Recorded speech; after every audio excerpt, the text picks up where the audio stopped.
Los 7 pecados capitales son una lista de pecados específicos discutidos históricamente en la Iglesia Católica Romana para enseñar a los seguidores sobre la naturaleza universal del pecado y la destrucción que éste causa. Los pecados capitales son también llamados pecados principales porque son vistos como la causa principal de más maldad. Los pecados capitales inician o generan y permiten que se presenten todos los demás pecados. La Biblia tiene una lista de 7 pecados que Dios detesta, aunque esta lista es bastante diferente de lo que comúnmente se conoce como los 7 pecados capitales.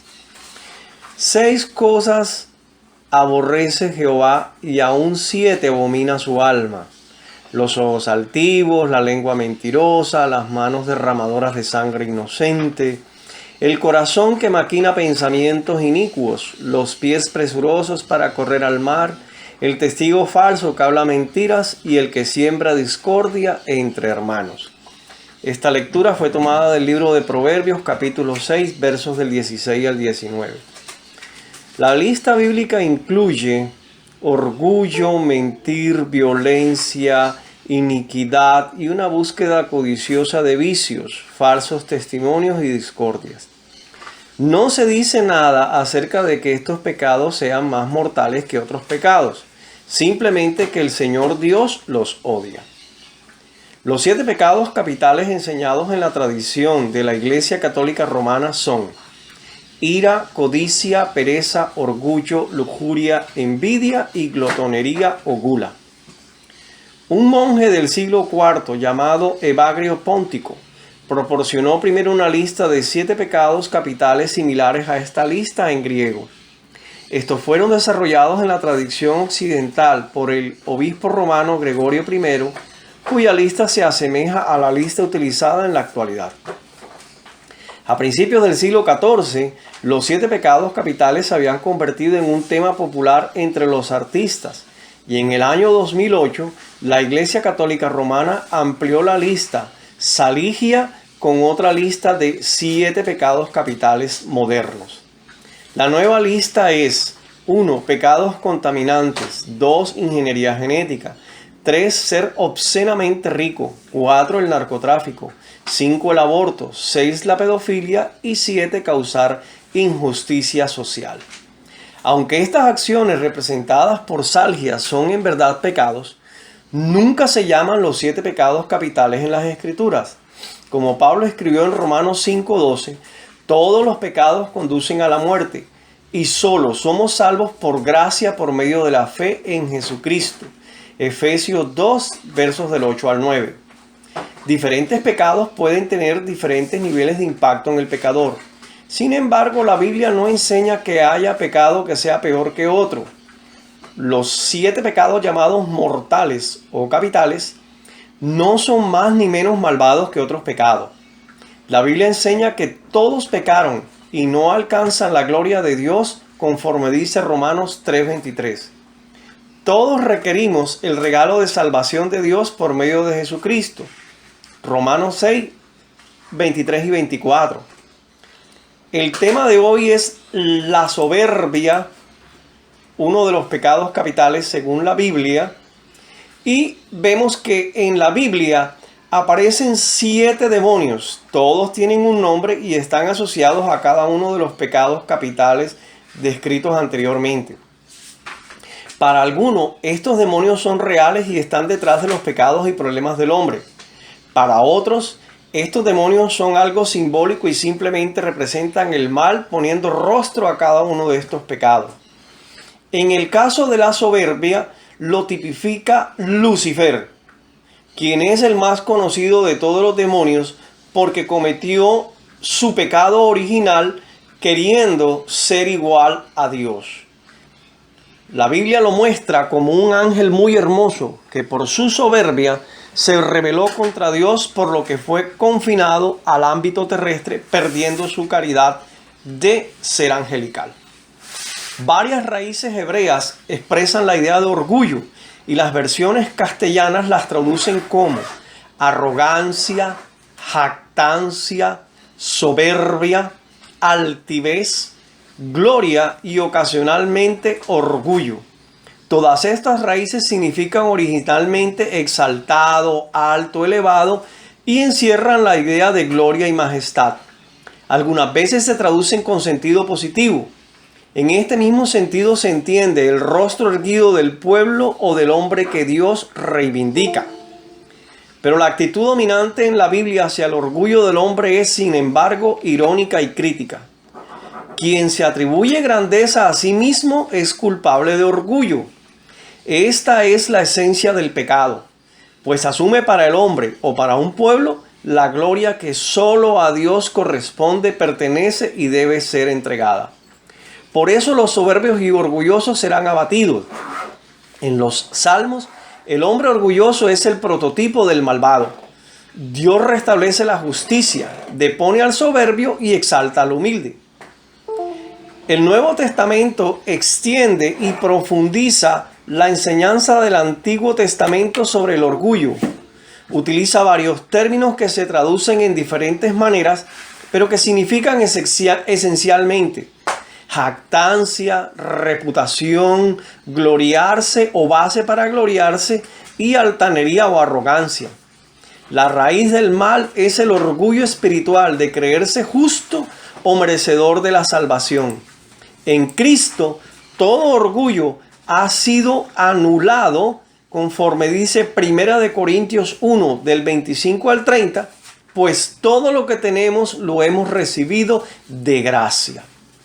Solo podemos gloriarnos en Cristo, como está determinado en 1 Corintios 1, del 29 al subsiguiente, Gálatas 6:14, Filipenses 3:3, y por ende debemos gozarnos en nuestra debilidad, 2 Corintios 12:9, y en lo que Dios realice en nosotros, 1 Corintios 15:10, 2 Corintios 6, del 3 al 10. La palabra griega que determina la traducción orgullo es autades. Autades se traduce en Tito 1:7 como soberbio, pero en el mismo original griego, esta palabra da la idea de autocomplaciente. Autos, uno mismo, y edonai, complacer. Ególatra, obstinado, arrogante y soberbio. En otras palabras, esta es la actitud que no quiere obedecer los mandamientos divinos. Autades es una persona autocomplaciente, dominada por su propio interés, sin mostrar consideración alguna hacia los demás.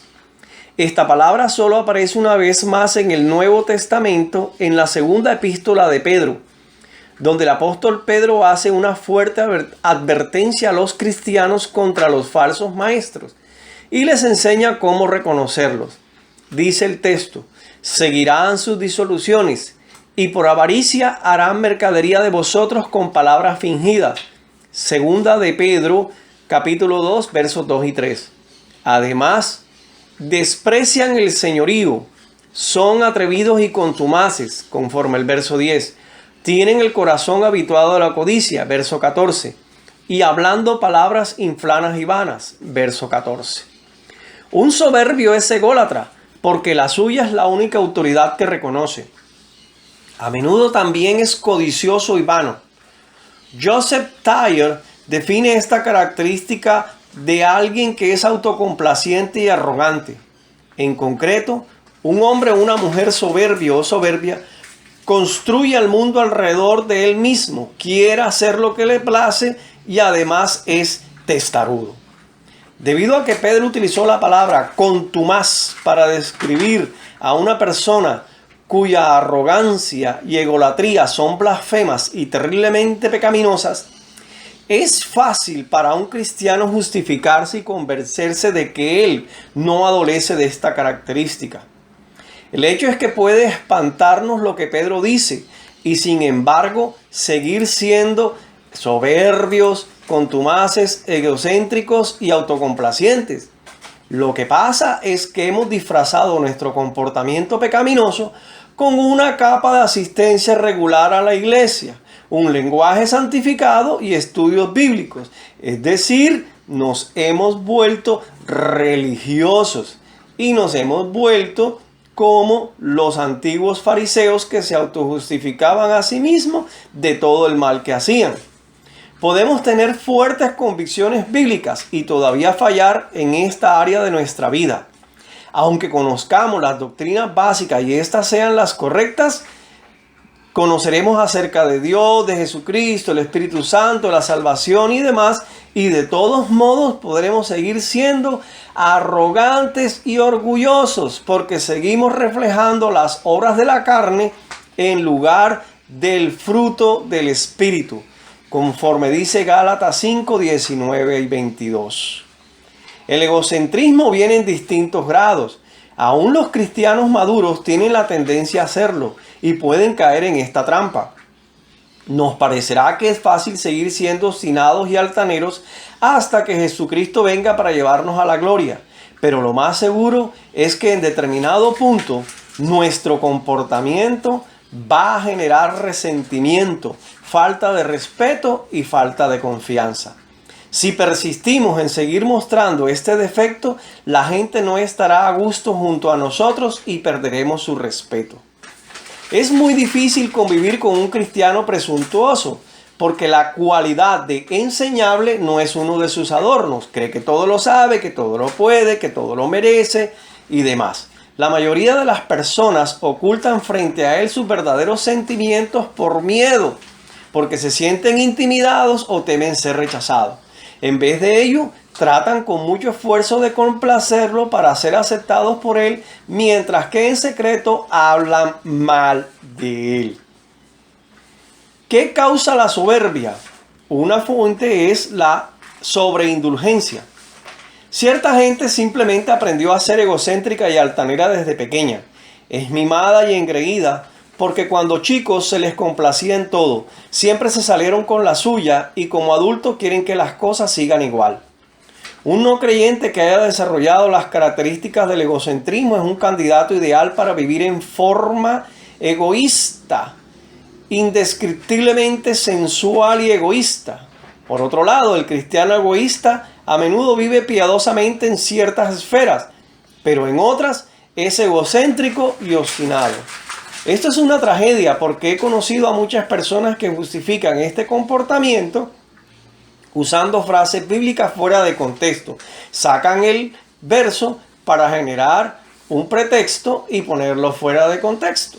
Por ejemplo, algunos pastores se hacen autoritarios y se enseñorean de la grey, tal cual como dice 1 de Pedro 5, 2 y 3. Estos pastores usan su posición ministerial que fue ordenada por Dios en forma por demás inconveniente. Asimismo, he conocido maridos que justifican esta clase de comportamiento diciendo que Dios dice que deben ser la cabeza de su mujer. Igualmente usan su posición de autoridad para ser despóticos, dominantes y tercos. De alguna manera están ciegos a la verdad, que este comportamiento es completamente contradictorio con el mandamiento de que deben amar a sus esposas como Cristo amó a la iglesia y se entregó por ella, conforme está en Efesios 5, 25. Cualquiera que sea la razón que genere nuestro orgullo, nuestra arrogancia, nuestra altivez, sea en origen espiritual o psicológico, un cristiano maduro no debe ser soberbio. Debemos analizarnos en forma realista y con la gracia de Dios superar esta característica negativa, pidiéndole a Jesucristo que nos sane y que nos libre de este horrendo pecado.